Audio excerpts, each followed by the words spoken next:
reality show dance. That's such a gross, seedy lifestyle.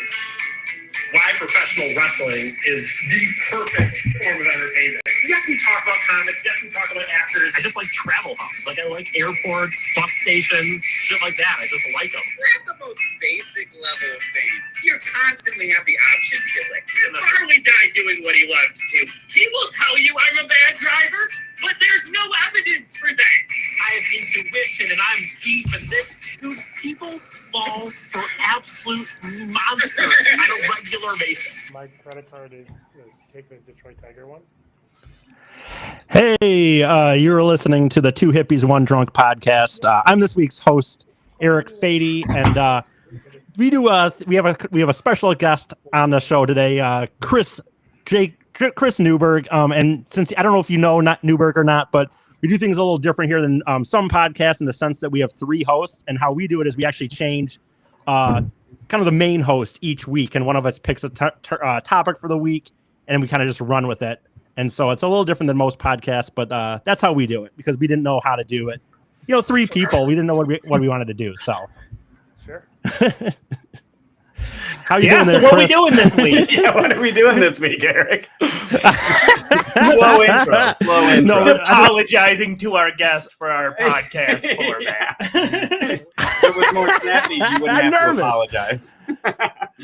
I'm nervous. I've never sat in this chair, and I got Chris Newberg, who's been on the Detroit cast several times in a very professional studio with a professional host. And now you got me, so I. Oh yeah, you are visibly shamelessly wearing your hair.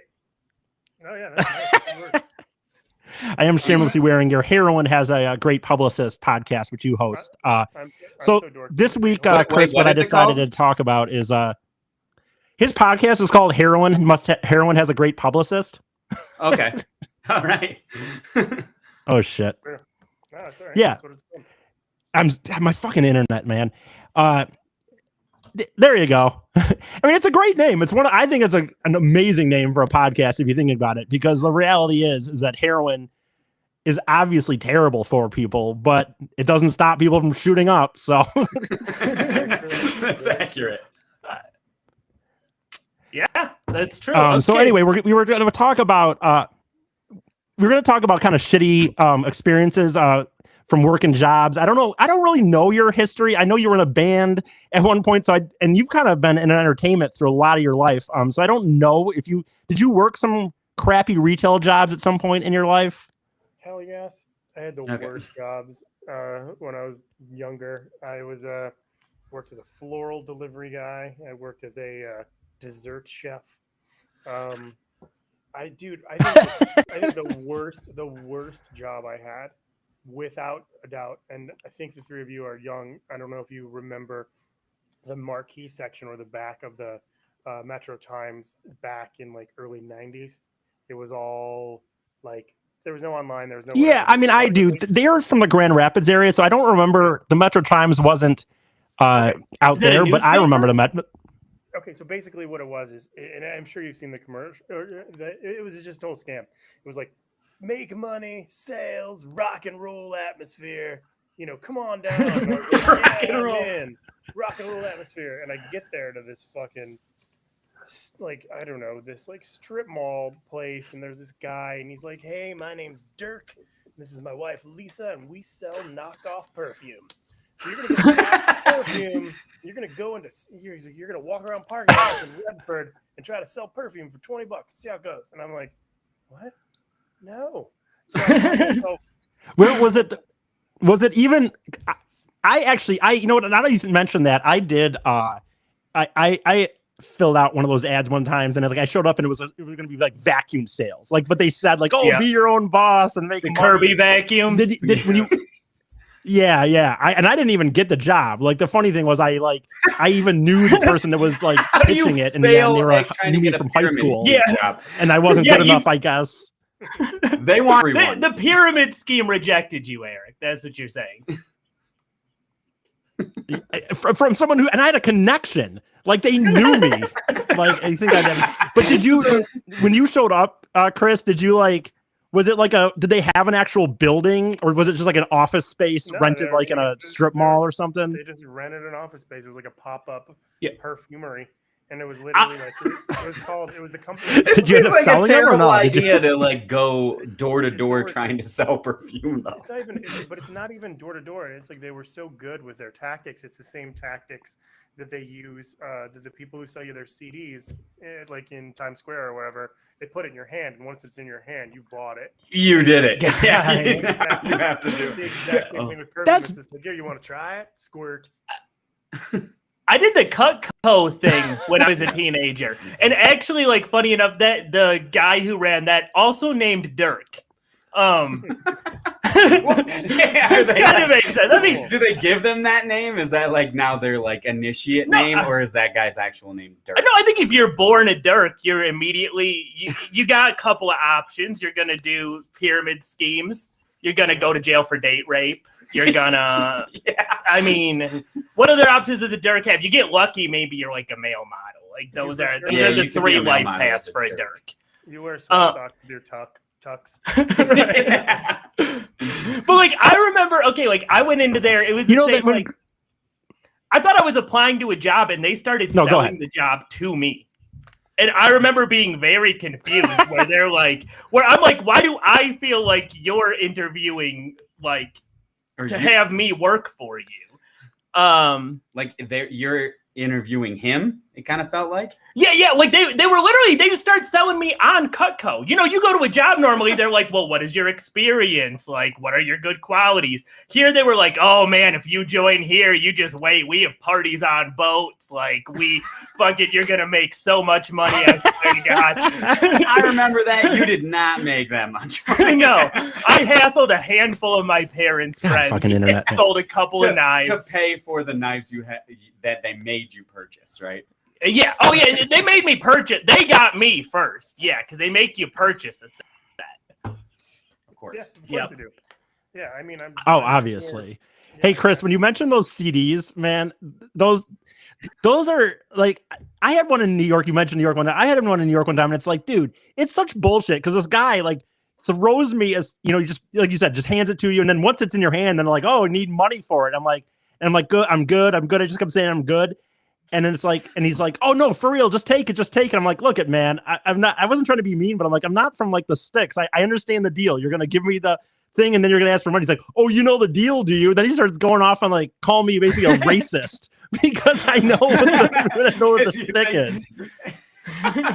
Pinholing him into that. Yeah, that makes sense. I actually thought, okay, when I went to Cutco thing, I found a brilliant way out of those situations if you ever need them, because they won't really let you leave. Like, I don't know what happened with you, Eric. I have no idea why they rejected you. I've literally never heard of that.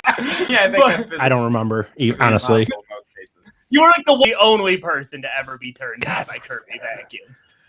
But like, no, there was a guy there. I'm sure. Okay, there was a guy who he like tried to leave when he realized it was a pyramid scheme, and he's like, you know what? I think I'm gonna get out of here. They're like, well, just wait, man. Just like, look, we got some stuff to show you. Just stick around for a couple of minutes, and just kept pressuring him to stay. This dude, in the middle of them doing their presentation, just started coughing, just. And just like coughed his way straight out of the room.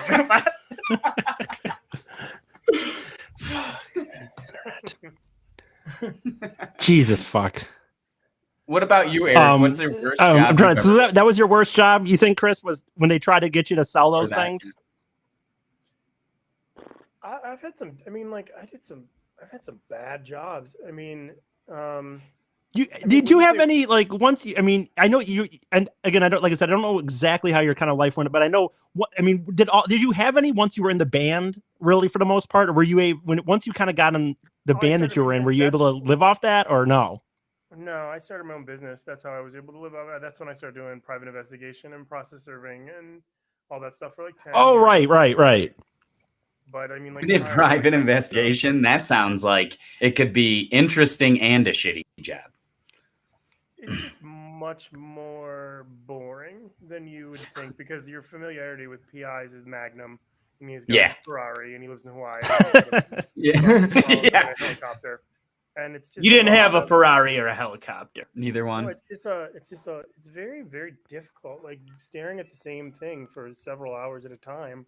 Like if you're watching, like let's say for example, I remember this one case that I had where I was hired by an insurance company because someone filed a wrongful or a personal injury claim against this company. So I had to file this dude, and I'm living with this guy for like weeks at a time, and all you do is stare at his house, and it's not like you can just sit in front of his house and do whatever. You're staring at it because at any moment he walks by the window, he does whatever, he's just pushed up, he's like, Just like, you got to get video of it, and it's just like catch him in the act of lying. And they don't care. They'll drop $10,000, $15,000, $25,000 easy on an investigator for a couple of weeks, so they can not pay $30 million. Was it?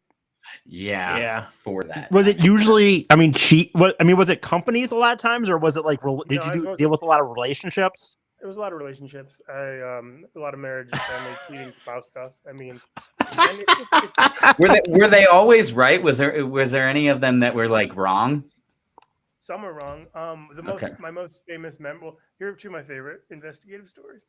The first one was I followed this guy for a month, and I was surprised he never found me. I mean, like I lived with this guy. I think I was on him for like 27 out of 30 days.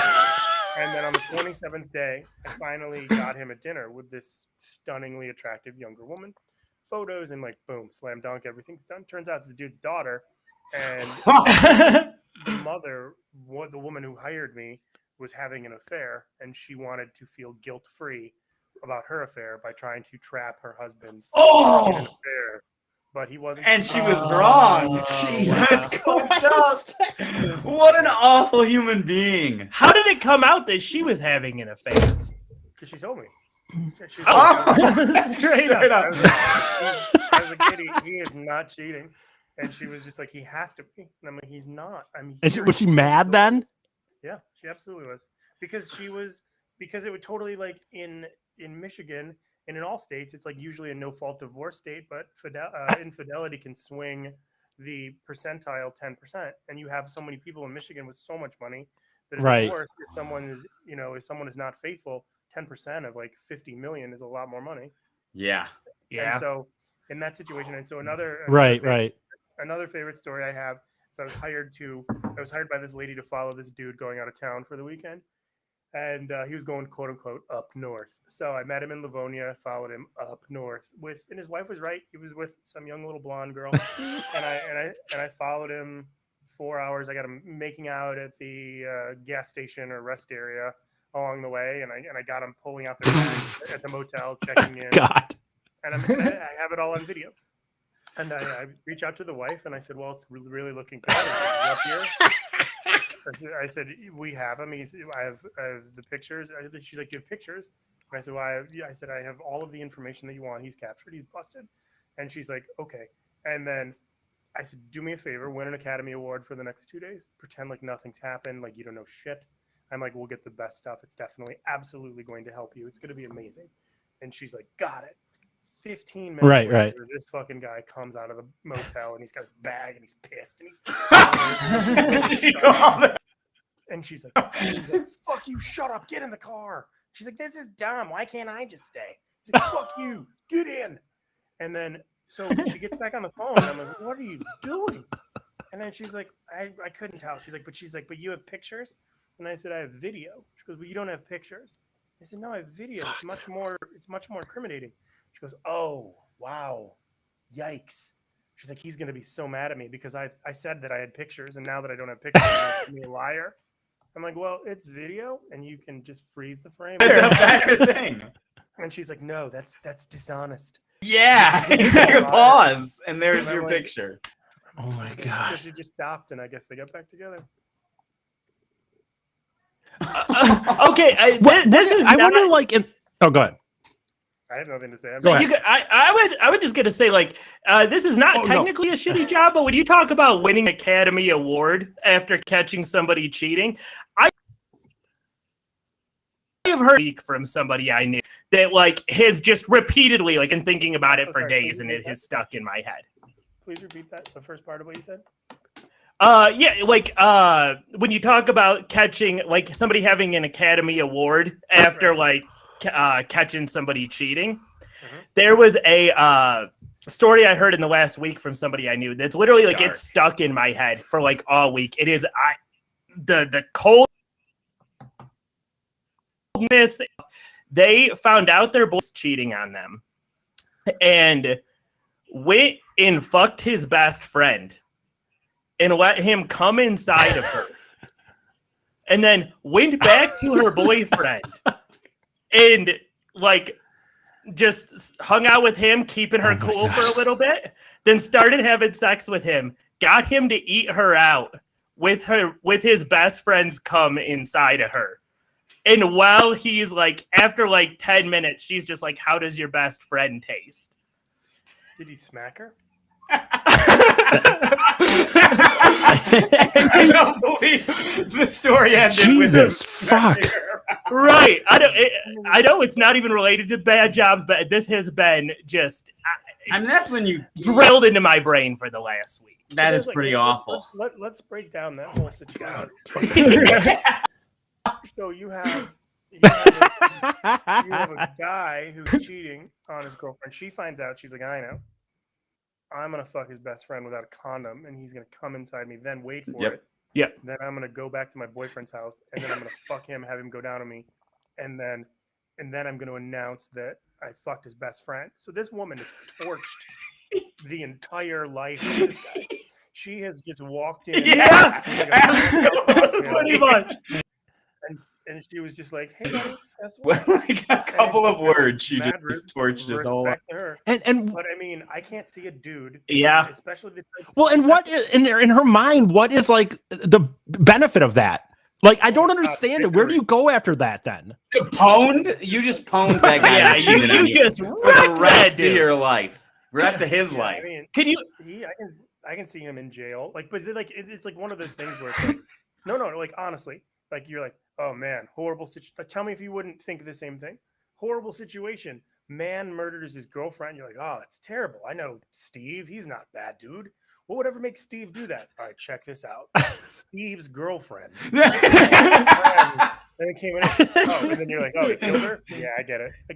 I mean, it's Yeah. Well, you always do that thing. Right? Yeah, that is. like, Well, okay, yeah, makes sense. And Eric, when you say what is the point, like you always do that thing when you get out of a relationship, where it's kind of like, who won?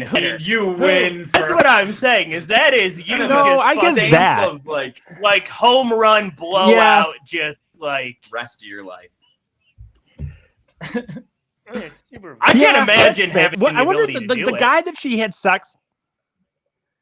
The guy that she had sex with, do you know, like the best friend? Did she tell him that's what this was for? Do you know, like, if she just went to him and said, "Hey, you know, John's sleeping with so and so, so my plan is I want you to fuck me and and stuff, so I can do this," or did she just come on to him? You know what I mean?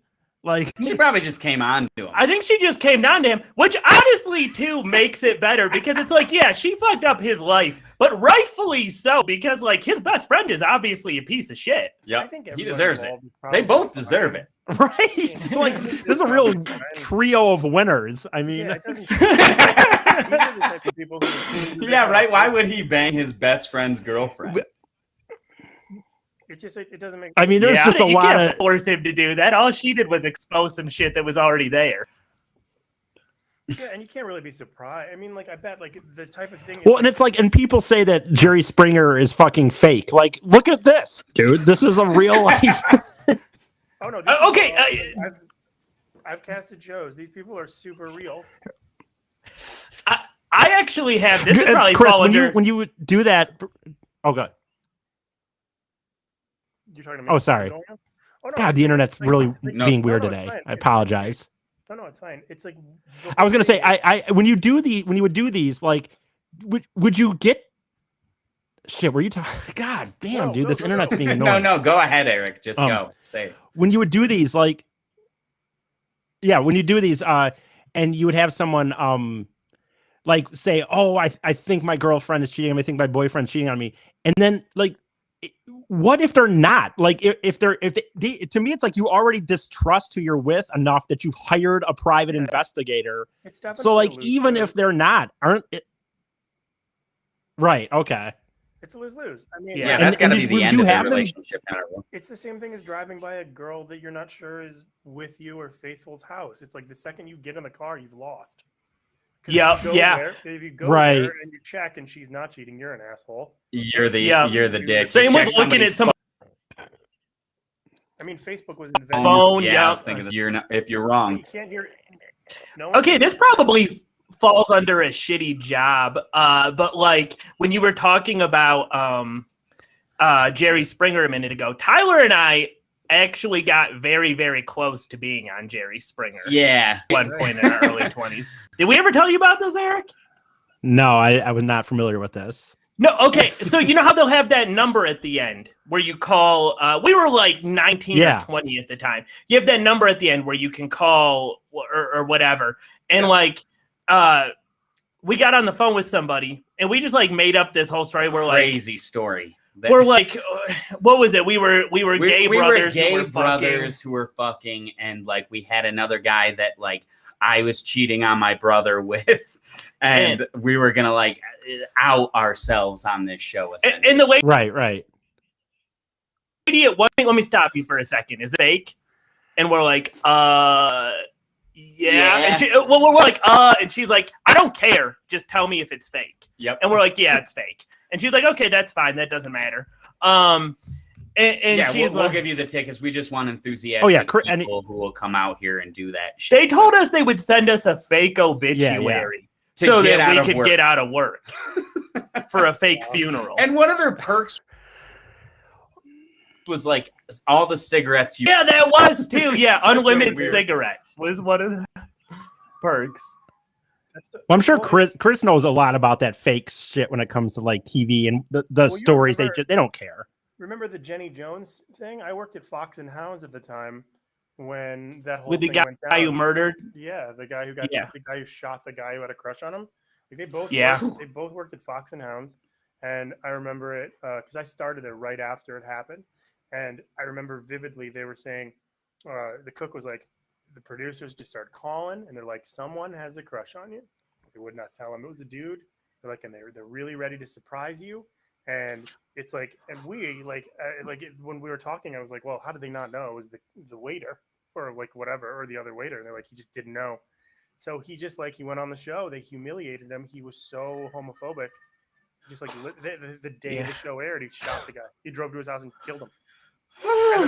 We talked about this on an episode. We actually did. We did an episode on reality shows, and that was one of them. Good Lord, though, like I cannot imagine. Like we were wondering, like if he was like super homophobic or he just kind of freaked out. I mean, it's just like, okay, so factor in, it's not today where there's not TikTok, NFTs, CNN, 4 billion news channels, social media. It's a guy who got a phone call. Hey, you want to be on TV? When at the time there was probably 5 TV stations. You know, cable was kind of new. It was 2, 4, and 7. So everybody sees that. Everybody sees that. So, and she was insanely popular, and so so now what happens in those situations in a show like the Jenny Jones show? She has people called story producers. So now story producers will then field all the cold calls of all the people who call at the end of the show. So let's say Jenny Jones or Jerry Springer, on average, will have writers, but since it's non-union, they'll be called story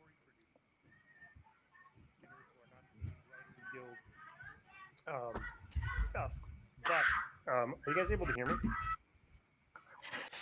You know what? I'm sorry, Chris. I was trying to like kind of quiet, Chris. You're a little quiet. You're a little quiet. We can hear you because you're in the headphones. How about now? Better? Louder? That is better. It does sound better. My volume's way up, and I hear you guys funny, but I'll just continue. And hopefully, that's better. Okay, like it might be quiet on Restream. But yeah, okay. So it'll be all right when we put it on the. So story producers would fielded your phone call, and then pitched it, and then talk to you like. But in the situation with him, the story producers would have reached out to him and been like, "Hey, buddy, there's somebody who really likes you. How'd you like to be on TV? How'd you like to be flown to Chicago, put up in a first-class hotel?" And then maybe meet the love of your life on national TV. Yeah, absolutely. I'll totally do that. Oh. And like, they're not wrong. They're not misrepresenting the truth. They're simply saying, would you like to be humiliated on the show, and it's they're not doing anything wrong. They're just doing their job. That's what their job is, and so everything went off without a hitch, and he just flipped out. I mean, now it's much harder to get on those shows in any capacity. Your background checks are like encyclopedia thick because there's been so many mishaps. So you're not going to see as many because it's too many people are insured up. That makes sense, etc. But yeah, all those people are real. Some of it. I'm trying to think. Is there a reality show?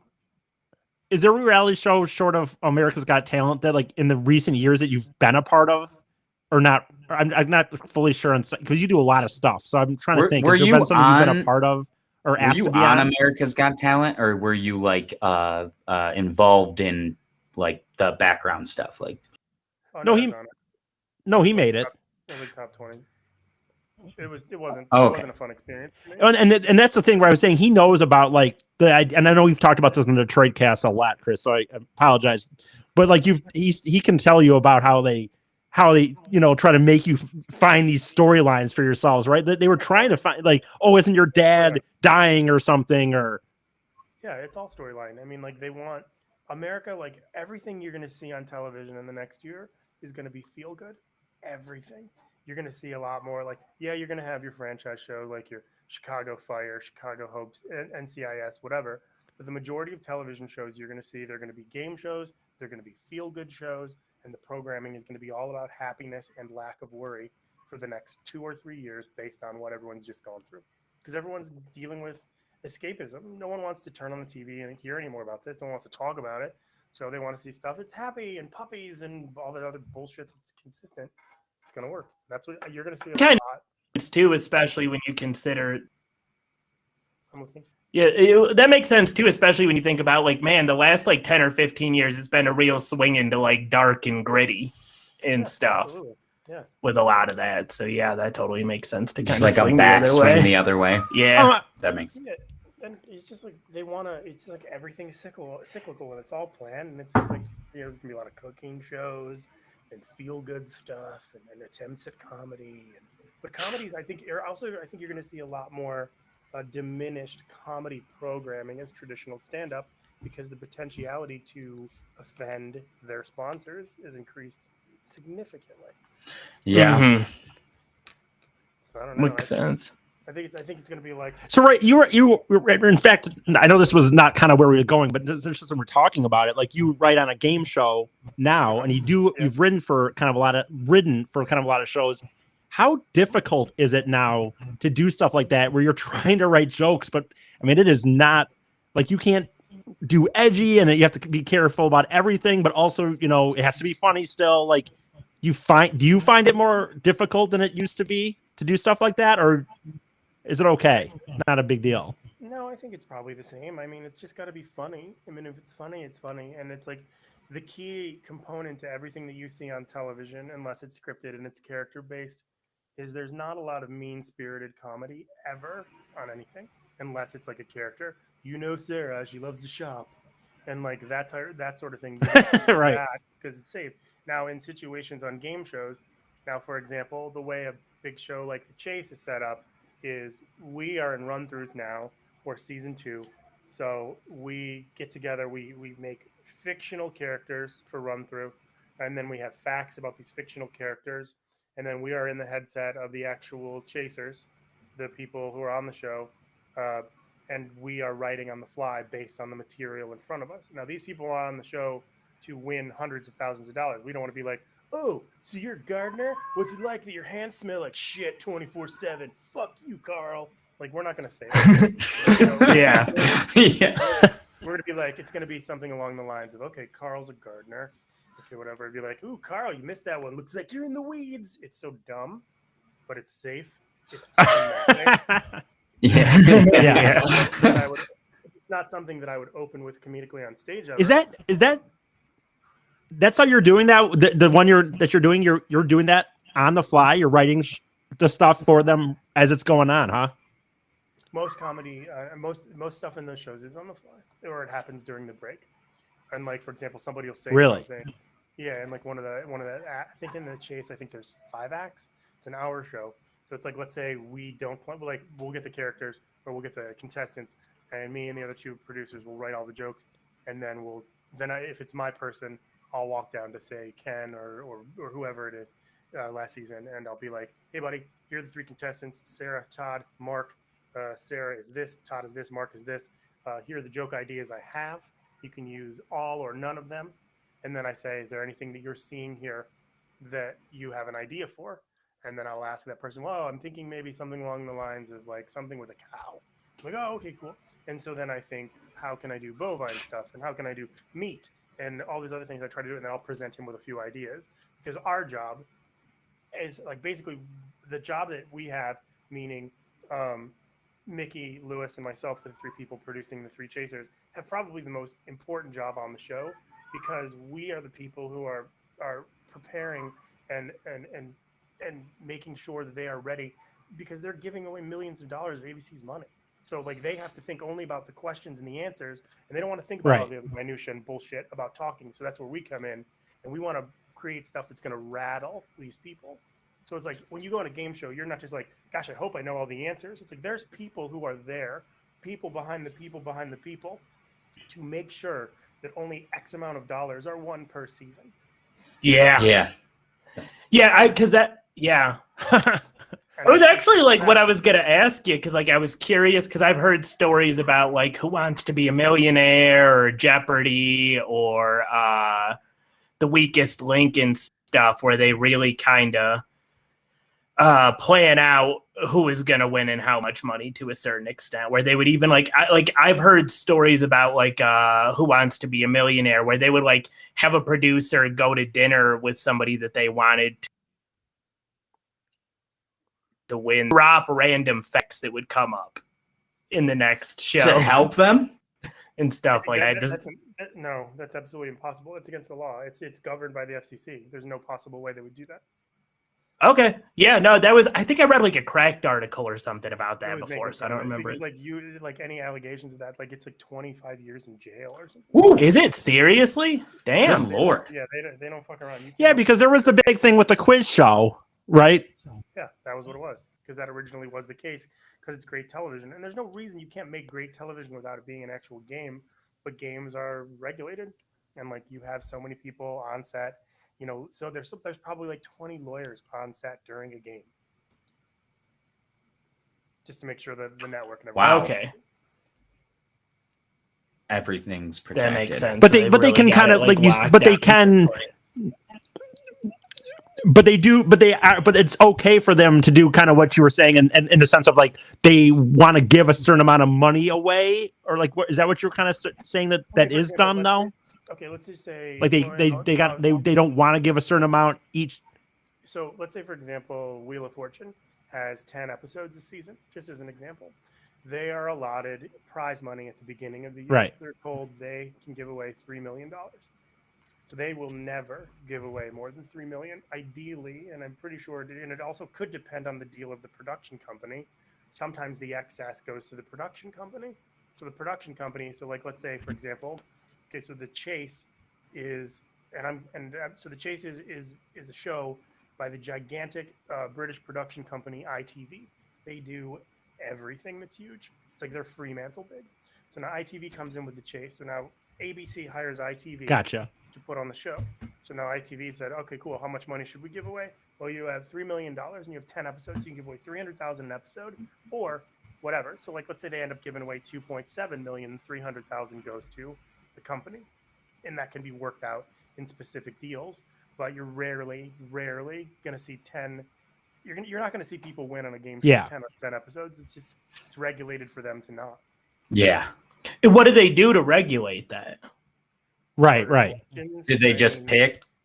No. It's not. It's like I'm not saying anything that anyone doesn't know, but I'm just saying it's like there are certain stacks that are tougher. Stacks are the amount of questions that are being asked. Like let's say, for example, so they can influence it. Yeah. So you go on. Yeah. No, not really. I mean, you go on Jeopardy, and like let's say each category on that board, that's one stack. So every single question in the category of potent potables is one stack. So now you can only win X amount of money, and that you're never going to win more. You're never going to have weird situations, and it's just, and they're going to make sure of it. And if someone's crushing, and I hate to say it, and I've worked on shows in the past, and I won't say which, but there's been times when it's like, we need to let these people win. And And then basically it's just like 2 + 2 = A, 4, B, C, it's A. And it's like, and I've had shows where it's like these people are killing it, they cannot win.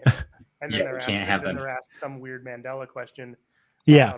You know, and I'm sure you know what a Mandela is. And if you do not, listeners, it's when you're convinced you remember a specific incorrect thing. Like the actual phrase of, what did Darth Vader say to Luke? I think the actual phrase was, I'm your father. But everyone's like, Luke, I'm your father. And it's like you can have 4 really similar, slightly right. That even the nerd on Earth is going to look at it and go, yeah, I don't remember. And like audience and like music pulsing. And what's the answer? It's like your head explodes. And it's like you just don't win. And that's great, but it's great TV. Yeah. That makes a lot of sense. That's super interesting. I did not know any of that. But also, I'm going to say, I know you had to kind of get going at a certain time. So I figured since we're in this thing, since we're kind of near that time, I would mention you're doing comedy again now. Like, and one of the reasons I reached out to you is because you're coming to Michigan, Ridley's again, April 22nd to 24th. How much have you been doing, like, as far as comedy? Not a lot. It's going to be ugly. I think I'm going up Friday. I'm going up Friday this week here.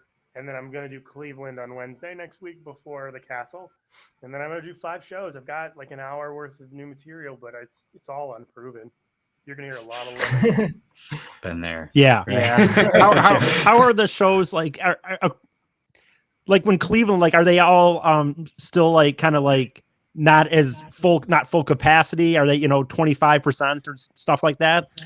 Can I ask about that too? Yeah, I don't know. I don't care. I'm just happy to do it. I mean, like, I think that gone are the days of, me counting seats and wondering if it's going to sell out or. Yep. It's an opportunity to do something I haven't done in over a year, and I'm very thrilled. Did you start out doing stand-up, or did you? Yeah, for sure.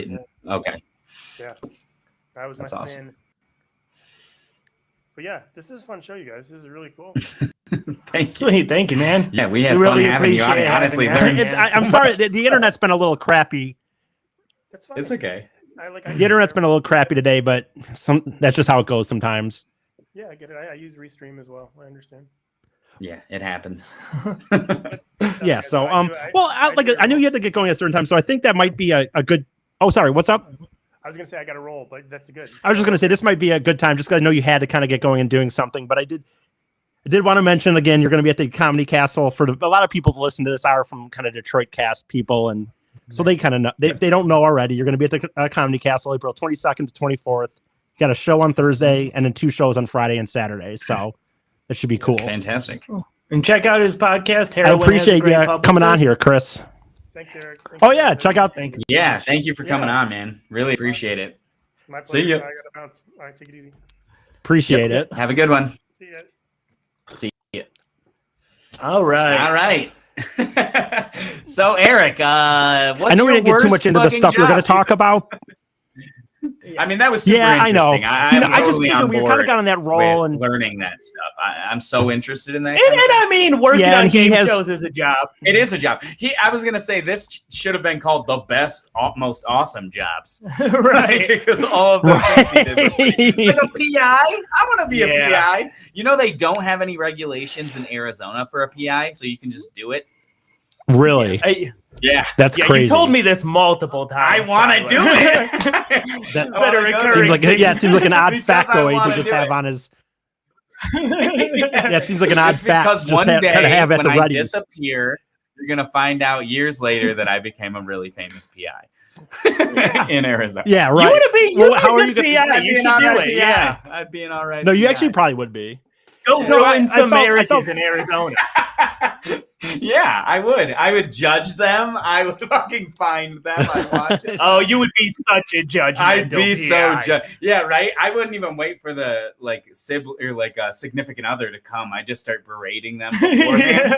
Like, you cheating piece of shit. Well, that's not how you make the money, dude. You gotta. No. I'm not trying to make money. I'm just passing judgment. That's really the satisfaction. I'm pretty sure you don't even have to be a PI to do that. You could just be a guy that tells people. Yeah. You can pass judgment on people you don't like without any regulations anywhere. Oh, I do. And I will continue to. I'm just saying, if I had a fake little PI badge, I'd feel a lot better about it. Anyway. Yeah, no, I'll say just real quick to wrap some of that up. I just felt like, I knew he had a guy on that had some stuff that he could talk about. I didn't intend to not talk jobs, but once it went down that path, and once I went down, we were it, talking jobs the whole time. It was it? just awesome jobs. Yeah. Yeah, honestly, you're right. It wasn't terrible. I'll tell you this. So my incredible. worst job personally dude, he's got some stories for sure. Yeah, what's your worst job? I'll tell you my worst job. I've always told people this, like, and it's not it's not the worst job in the sense of like that. I've had a lot of, like, I've counted out how many jobs I had recently at one point, and it's been a lot. Like, I've worked overnights at a gas station, and at a Rite Aid and several restaurant gigs. Yeah, I think I'm at like 15 or 16 jobs I've had over the years or something like that. And anyway, but Meijer, dude, I know we shouldn't, whether we're supposed to say, I mean, I should have said it. Maybe I'll just say, call them out. Store. Name names. Name names. Nah. So yeah, Meijer. I hated working at Meijer. Hated it so much. That's and it was understandable. Like, and it wasn't, like I said, like, it's one of those things where when people say they don't like the job, they hate the job, but they like the people. I have people that I still talk with, that I work there with. Like, there was fun moments with coworkers, but dealing with, I don't know if I said this on the show, and I'm going to say this, and I'll let you guys say something, because I know you guys have worked this kind of job too before, but I don't remember if I said this on the show or after the show last week when we were talking about doing this episode. But to me, like, I put this on a joke on Facebook once, and I stand by it. Like, if you want to, like, stop people, like this whole deal of, like, persuading people not to commit crimes and have jail as the punishment, like, make people work 40-hour week retail jobs, and they'll fucking cut crime by half. It's terrible. And I don't understand, because everyone's worked a bad job in their life. Everyone's worked a bad. Most people weren't grown up rich. Most people had to work a crappy job. Why did you hate Meijer so much? Just people, because I was on the floor and I was a stocker, and it was just it just had to do with people. And it's like literally getting yelled at by some old lady, like, why don't you ever have I came in here for Gatorade on sale, and the only flavor I wanted you don't have it. I'm like, yeah, lady, I don't know, man. I'm making $8 an hour. I'm not Frederick Meijer. I don't have the answer. Yeah, I don't know why right. I don't understand if you confused me. Your fucking specific Gatorade. Yeah. Okay, we had mentioned before. And then the other thing I will go ahead. No, you go ahead.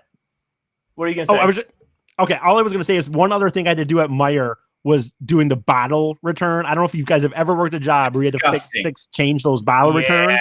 Gross. I hate reaching into my own. It is the most disgusting thing I've ever done in my entire life. It's disgusting. Yeah. Right. I've seen it. I've never done it myself, dude, but I've seen those people do it. It's gross. It's terrible. It's terrible. Anyway, so maybe that's like part stale of what pop inside of it. Dude, they say they wash those things for one. Like you always put them to the back. You put them on, you load these big bins up and you put them on a truck. And they claim that there's some place where they wash these down. Bull fucking shit. I don't think they fucking do it. They just go back in rotation. See, okay. What were you going to say, Scott? I was just going to say, like, we've mentioned before that I worked at Burlington Coat Factory, and like I felt like I had got myself into such a bad situation. I was like 21 or 22 at the time, and I was working for like a custodial company that would basically come in and clean. Oh, look, sorry. And Tony wants to be on this. But yeah, no. Okay, continue. I was working for like a custodial company at the time that was hired out by Burlington Coat Factory at first. I know. And like say. I would we would come in, we'd clean the windows, we'd clean the bathrooms, like stuff like that. And one day, I had never taken Adderall before. I got an Adderall from like a friend, and I was kicking ass. I remember I was like blasting like Slipknot on my headphones, just running around that store, just fucking just cleaning the shit out of everything. And the manager there was like, holy shit, who is this guy? We need this guy on our team. And so, like, he asked me, hi, Tony. Sorry. You're good. So I'm sorry. He is just really adorable. So he asked me to come work for him. And, like, I didn't have any more Adderall. That was just like a one-day thing.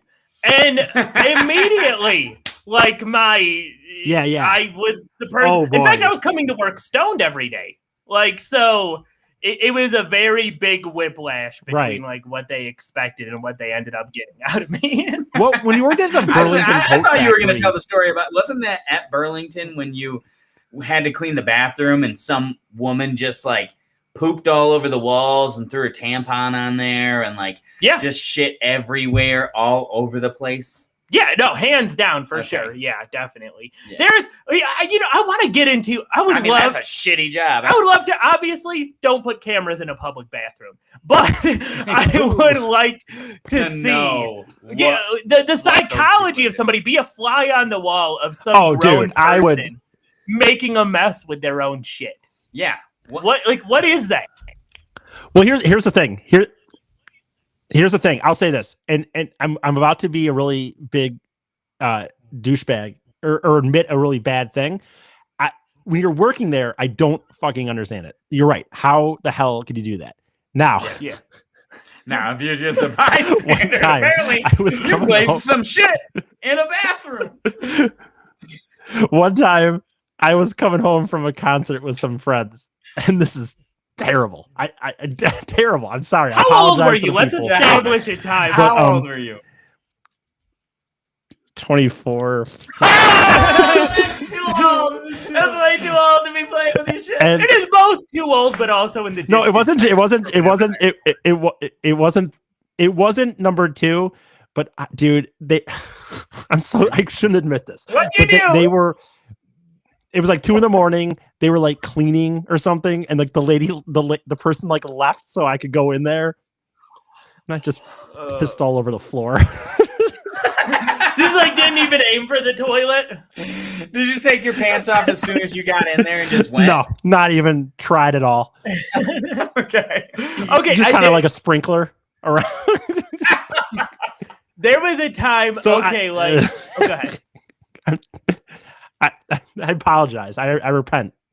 My closest thing to a story like that I would have was like when I was a teenager, me and one of my friends, we had just like discovered weed. Like we were like new stoners where you're just completely like just morons. And we were at this like diner, and my friend, like I was peeing in the urinal, and my friend comes in. And just for some reason, it's like, ha, ha, ha, he turns off the lights. So we're just standing in the dark. And he walks up and he starts peeing too. He thinks he's peeing in the urinal. He's not. He's peeing all over the wall. He is misjudged. And, at least he was doing it on accident. And this grown man, like this 35-year-old sort of dude, comes in, flips on the light. I thought it was a little kid. It was, you're right. My bad. It was a little kid. Because the grown man comes in later. Little kid comes in, 5 or 6, flips on the light, and sees my friend peeing all over the wall, just goes, whoa, and like turns around and walks back out. And then, so we're like, oh my God, that was ridiculous. We're kind of laughing about it. Kid's dad walks in after that. And he's like, what the hell is going on here? And so at that point, we just take off running. We just take off, like run out of the diner, go running down the street. Obviously, dude. We hide behind a dumpster, and we are just like cracking up. We're like, oh my God, this is such a ridiculous situation. We think everything's cool. Then somebody who works at the diner comes around the corner. He's like, hey, you the guy who pissed all over the wall? Dead ass. He goes, you the guy who pissed all over the wall? He goes, you know who has to clean that up? I fucking have to clean that up. And throws a rag at him. Holy full of piss. That rag had to be full of piss, right? Throw the rag at him? It has to be the rag you used. I hope so. I mean, that's karma. Yeah, it should have you been. guys deserve that. You're the worst. Oh Don't my piss on god! And he throws the rat. You know who has to clean that up? I have to clean that up. I'm trying to Dude, I think, feel like, so bad for him because honestly, it's terrible. Yeah, no, I was Yeah. gonna say, I was trying to think of like my worst job. Like I've worked in so many kitchens and stuff. Like most of, Dude. I've had terrible managers, like shitty, awful middle managers at a restaurant. One time, I had this woman who just because she's a power tripping cunt. Like I hate her. She was the worst. She would go into the prep area. I'd be like prepping stuff up and putting it inside the cooler, and she'd go in there and take it out and be like, hey, why isn't that stuff in the cooler? You need to put it there. And she'd do it like 4 or 5 times. One time she turned off the heater in the back because she thought it'd be funny just to have me freeze back there in the middle of the fucking winter. Like she was the worst human being ever. So like that, I guess most of my shitty jobs, I feel like. Well, dude, from like I've worked at BP, the gas station. I've worked at Little Caesars. The worst thing about Little Caesars was probably that I smelled like that's fucking crazy. Little Caesars. Yeah. Okay. Well, here's is that one of those things that's fun for like a week? Yes. Honestly, like Little Caesars was pretty dope for like at first you're kind of like, pizza. Yeah, like I got free pizza all the time, and then eventually it's like I make myself gag because of how I smell. And it is free Little Caesars pizza. Right. I mean, yeah, it's delicious for like he said a week, and then it's done. Yeah, that checks out, man.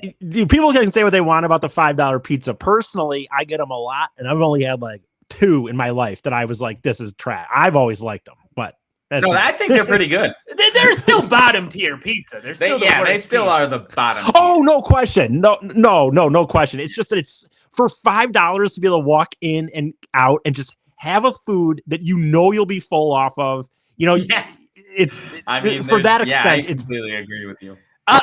Okay, so I had this when Tyler's talking about bad managers. This actually happened recently at the place I was working. That like, I feel like there is a certain. You ever know those people who get stuck in these crappy jobs and then like work 6 or 7 days a week and make it their entire life? Yeah.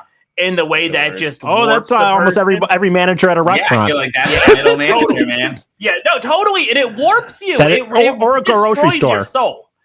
And or a grocery store. Absolutely, it's terrible. So the kitchen manager where I work now was like, you're right. He was talking to me like, and he's just like, "Hey, I got a dog or whatever," and I was like, "Oh, that's so cool, man." I was like, "What kind of dog is it?" He's like, "It's a husky." Like, wanted me to show you some pictures, and I'm like, "Yeah." And then as he's getting his phone, one of the servers pulls me aside, and she goes, "It's not a real dog." And I'm like, "What do you mean it's not a real dog?" And she's like, it's a robot dog." And I was like, "Oh." And then he comes back and he starts showing me pictures of this robot dog. Take pictures of your robot. That is the most depressing fucking thing. You don't take pictures of your robot dog and play it off as a husky. Because he didn't tell you once. You didn't know until the server told you. No. Yeah, I did not know until the server told me. And it's like and that's not far off from most middle managers. It's a sadder version of a sex doll. If you're single and you're a middle manager, that's the life you have. You either have a sex doll or you have a weird puppy, the robot puppy. The sex doll is less sad. At least you know what you're called it. Sorry, well, hopefully he's not fucking that dog. You don't know, but I would say what Tyler said, like about middle. You know their actual term for it. You know what the actual term for it is a shift leader. A middle management almost is like you could be at an office thing. A shift leader is like a restaurant, a gas station. That's what I think. Does that make sense? You know what I'm talking about? Yeah. Where it's like they're basically just a minimum wage retail employee. But they make like $1.50 more. And they have like above so much more responsibility. Right, No, I've made more than a manager never understood before it, dude. From hourly. Yeah, like straight up. No, that's how it is. They usually do. People usually do. the manager is on salary. The one I was talking about, like I always feel so bad for him. He makes less than I do per hour on salary. Yeah, of course. Yeah, it's whack. Right, and they have to like do the schedules and be worried about who comes in and out. Like someone calls in. Thing. It's like you run that restaurant. Yeah, or run that place. Yep. And it's just like his body is misshapen. Yeah, I know he's like, I don't know, like he starts looking like a pear. Like you can just see him, like he's melting. Yeah. From every job I've ever worked. Yeah. That's why I always said I was a terrible employee. I used to be a terrible employee. And my theory was I didn't want to ever get to the point where I knew too much about the job, where they might ask me to dance. Yeah, exactly. No, anytime people would be like, "Don't you want the money?" It's like, no, I want to live my life. Like this is a means to an ends, dude. Like I'm here. I want to know that if I have Tuesday off, I have 35 to 40 hours a week. Yeah. I want guaranteed Tuesday and Wednesdays off. 2 days in a row. I don't want to mess with it. Right. Like whatever. You pay me whatever that requires. Yep. Absolutely. Oh shit, man. And I'm putting a headphone in.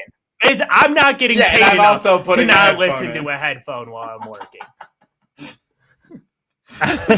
I've never worked a job where I could do that, I guess, but I'm trying to. No, they should have probably. Here's the trick. I swear to God, you get a wireless headphone. You just put it in one day. Just put it in. Well, now you could. I gotta say something to you, and generally they won't. Yeah, that is true. They won't. No, I think you're right. You know, I haven't worked. Get a wired headphone. It's too obvious. They will say something. Get a little earpiece. Right. Yeah, I've been out of that type of work, thank the Lord, for a few years now. So we didn't have that technology, but you're right. Now you could probably find ways to kind of just put something in your ear. And but for me back in the day, like when I was working at the Meijer, for example, I don't even know how I got through the days because I didn't even have internet on my phone. I had texting barely. So and that's the thing I hate too, is it's like, man, like working these kind of shitty jobs, the way like I always feel like that too, where it's like I'm 30 years old and I'm hiding my cell phone because I want to look at it for a minute. I have I don't know, like even that to me is so insane. I would say that's, and I'm not big corporations, but that's not fully on their fault. That's there is shared blame, I feel, in that story, because you know on some level you're put yourself in a position where this is what you're doing. If you're abusing it, if I come in every fucking day and I'm doing my job and I want to look at my cell phone for 2 minutes, eat a dick. Like, no, you're right. That's my thing. Well, you're coming from a person who was doing a good job. I was honestly here's a story, for example, like of my work. Barely not being fired. Here's an example. Like, here's a story from my day at Meijer, for example. Like one time I was working overnights and changing the bottles, like I told you, was a pain in the butt. And so this guy comes up and he's like, "Oh, all the bottles are returns are full." And I'm like, "Oh, sorry, I'll get right on that," or whatever. And I didn't even want to I didn't want to do it. And I didn't want to call someone because if they called someone, they would just tell me to do it. So I just walked in the back, punched on my brake, and went on break for like 20 minutes. Didn't tell anybody. And just so I don't know what happened to that guy with the bottles, but so I didn't deserve to really be listening to music on the job in reality, but you do if you're working hard. Yeah. You are the exception. You don't get to listen to music for sure. Yeah, whatever. You're getting paid. No, people might die if he's listening to music. That's the problem. It's like lives are at risk. I mean, if you're a shift manager, is it a life?